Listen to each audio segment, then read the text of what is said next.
اب ان کے ہاتھ میں وہ چیزیں نہیں رہیں اور ان کے جانے کا وقت جو ہے وہ ہوا چاہتا ہے. اس کی وجہ یہ ہے کہ نوجوان نسل، ہمارے پڑھے لکھے نوجوان، وہ اب سیدھے سیدھے فوجی قیادت سے سوال کر رہے ہیں، وہ جرنیلوں سے سوال کر رہے ہیں، وہ افواج پاکستان کے ترجمان سے سوال کر رہے ہیں، اور یہ سوالات آرمی چیف سے بھی ہو رہے ہیں، یہ سوالات کور کمانڈر سے بھی ہو رہے ہیں، اور یہ سوالات پاک بحریہ اور پاک فضائیہ کے اندر بھی ہو رہے ہیں. یہ سوالات ہر جگہ ہو رہے ہیں، یونیورسٹیوں میں ہو رہے ہیں، اسکولوں میں ہو رہے ہیں، کالجز میں ہو رہے ہیں، اور ان سوالوں کے جواب پوچھ رہے ہیں لوگ. ایک آپ کے سامنے رکھتا ہوں جی میں کچھ، کیونکہ جو میں کہتا ہوں کہ ان کو اب سنبھالنے والا کوئی نہیں ملے گا، انہوں نے جانا ہی جانا ہے، اور انہوں نے جانا بھی بہت جلد ہے، زیادہ دیر نہیں ہے. اور اس کی اسی لیے یہ جو ہلہ گلا کرنا چاہتے ہیں، یہ شاید ان کے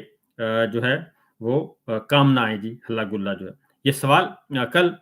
ہمارے بشارت راجہ صاحب ہیں، اچھے جرنلسٹ ہیں، انہوں نے ایک ٹویٹ کیا ہے، اور انہوں نے کہا ہے کہ بروز جمعۃ المبارک بمقاب نمل یونیورسٹی اسلام آباد، اور مہمان تھے وہاں پہ D G I S P R lieutenant general Ahmed Sharif Chaudhry, اور عمران خان صاحب کے دیے ہوئے شعور کے جو طلبہ اور طالبات ہیں وہ ان کے سامنے تھے. نمل یونیورسٹی میں گئے ہیں D G I S P R, اور وہاں پہ طلبہ کے ساتھ فکری نشست ہوئی، علمی اور فکری، ٹھیک ہے جی، ان کے ذہنوں کے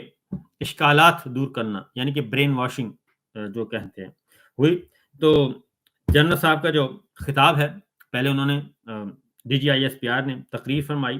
اور تقریر فرمانے کے بعد سوالات کے جو جوابات ہیں، سوالات جو ہوئے طلبہ سے، وہ بڑے میننگ فل ہیں. سوال جواب کا جو سیشن تھا، پہلا سوال طالب علم کی طرف سے آیا کہ احتجاج ہمارا حق بنتا ہے، اور احتجاج جو ہے وہ ہمارا حق بنتا ہے، اگر کہ نہیں، اگر بنتا ہے تو پھر ہماری ڈگریاں اور آئی ڈی کارڈ منسوخ کرنے کی دھمکیاں کیوں دی جا رہی ہیں؟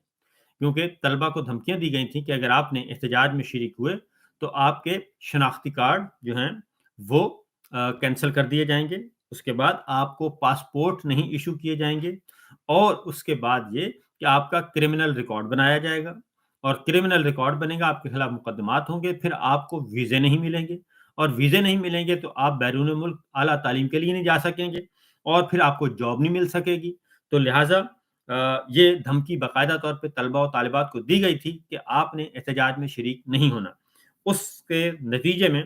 سوال پوچھا گیا، طالب علم نے پوچھا کہ کیا احتجاج ہمارا آئینی، قانونی، بنیادی حق نہیں ہے، جمہوری حق نہیں ہے، اور اگر یہ ہمارا حق بنتا ہے تو پھر ہمیں اس طرح کی دھمکیاں کیوں دی جا رہی ہیں؟ دوسرا سوال یہ تھا، جو انہوں نے کہا کہ دوسرا سوال یہ ہے کہ جو بھی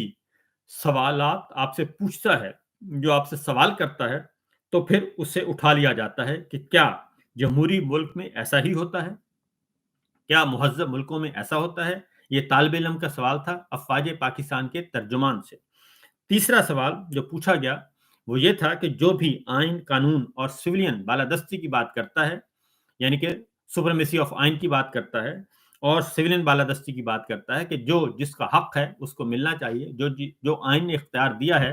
پارلیمان بالادست ہے، وزیر اعظم ہیں، ایک چیف ایگزیکٹو ہیں، صوبوں میں چیف ایگزیکٹو، چیف منسٹرز ہیں، تو کیا اگر کوئی یہ سوال کرتا ہے اور سوال پوچھنے والے کو جواب دینے کے بجائے جھوٹے مقدمات کیوں بنوائے جاتے ہیں؟ اور انہوں نے کہا کہ کون بنواتا ہے یہ جھوٹے مقدمات، کون بنواتا ہے اور کیوں بنوائے جاتے ہیں، اس کا جواب دیں. اور پھر اگلا سوال یہ تھا کہ پھر شہید ارشد شریف کو قتل کس نے کیا؟ اور اس نے بھی یہی سوالات پوچھے تھے، ان کو قتل کر دیا گیا، اور وہ قتل کس نے کیا اور اس کی انویسٹیگیشن کہاں ہے، اور پھر اس کیس کو دبایا کیوں جاتا ہے. اس کے بعد اگلا سوال یہ تھا کہ 26 نومبر پر بھی سوالات ہوئے، اور یہ بھی بشارت راج صاحب کہتے ہیں کہ 26 نومبر پہ بھی سوالات ہوئے، لیکن اس کے بعد جو ہے وہ علمی اور فکری سیشن، سوال و جواب کی نشست D G I S P R سے، وہ پھر خوشگوار موڈ میں ختم نہیں ہوئی. ظاہر ہے اس کے بعد پھر جو ہونا تھا وہی ہوا، کیونکہ اس سے پہلے D G I S P R ایک جگہ گئے تھے، غالباً پشاور تھا، تو وہاں پہ ایک پشاور تھا یا کاکول اکیڈمی تھا، مجھے ایگزیکٹ یاد نہیں، خیبر پختونخوا تھا شاید،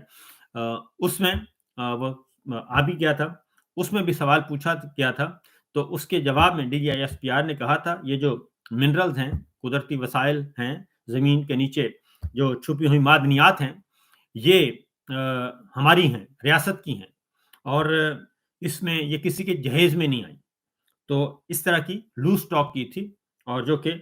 بالکل ایک کسی بھی صورت میں اس کو مہذب گفتگو نہیں کہہ سکتے. نہ ہی وہ مہذب گفتگو تھی، نہ ہی وہ آئین اور قانون کے اندر رہتے ہوئے کی تھی، کیونکہ وہ نابلد تھے.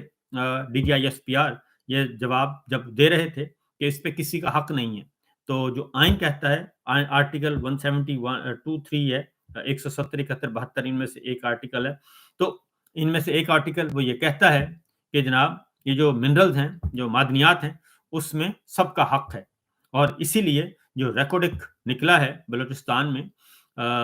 سونے کے ذخائر جو ہیں، اس میں بلوچستان کا صوبے کا حصہ 25% ہے، 25% فیڈرل گورنمنٹ کا ہے، اور 50% جو ریکارڈک کمپنی جو آئی ہے ریکارڈک میں کام کرے گی اور اس کا ہے. یہ اس طریقے سے تقسیم ہوا ہے. فار ایگزامپل اگر 100 ارب ڈالر وہاں سے ہونے ہیں تو 25 ارب ڈالر بلوچستان کو ملیں گے، 25 ارب ڈالر وفاق کو ملیں گے، اور 50 ارب ڈالر وہ منافع لے کے جائے گی کمپنی. تو اس لیے DGISPR کو شاید اس بات کا علم نہیں تھا کہ آئین کیا کہتا ہے، لیکن انہوں نے بہت ہی عامیانہ گفتگو کی اور یہ کہا کہ وہ کوئی جہیز میں لے کے آتے ہیں، یہ جہیز میں نہیں آیا. تو جناب اس طرح کی گفتگو ہوئی اور یہ دوبارہ سے DGISPR پہ کافی مشکل وقت آیا. اب آتے ہیں جناب PMLN کیا کر رہی ہے. اگین PMLN کل جاوید لطیف صاحب دوبارہ سے منظر عام پہ آئے ہیں. ایک پروگرام تھا، جاوید لطیف صاحب تھے، فیصل واڈا، محمد زبیر اور کامران شاہد. تو اس میں جاوید لطیف صاحب نے پھر کہا کہ جناب ہم تو اقتدار لینا ہی نہیں چاہتے تھے، فارم 47 جو ہے وہ تو ہمیں دیا ہے ملٹری لیڈرشپ نے، اور الیکشن جو ہے ہمیں اکثریت حاصل نہیں تھی، تو اس لیے وہ تو دیا ہے انہوں نے. اور انہی سے پوچھیں اب یہ جب ہمیں دے دیے ہیں تو پھر ہمیں یہ نہ کہیں کہ جناب ہم لاوارث ہیں اور ہم بیکار ہیں اور ہم بھکاری ہیں. ہمیں یہ نہ کہیں، کیونکہ ہمیں تو گورنمنٹ دی گئی، فارم 47 دیا گیا، ملٹری لیڈرشپ نے دیا. یہ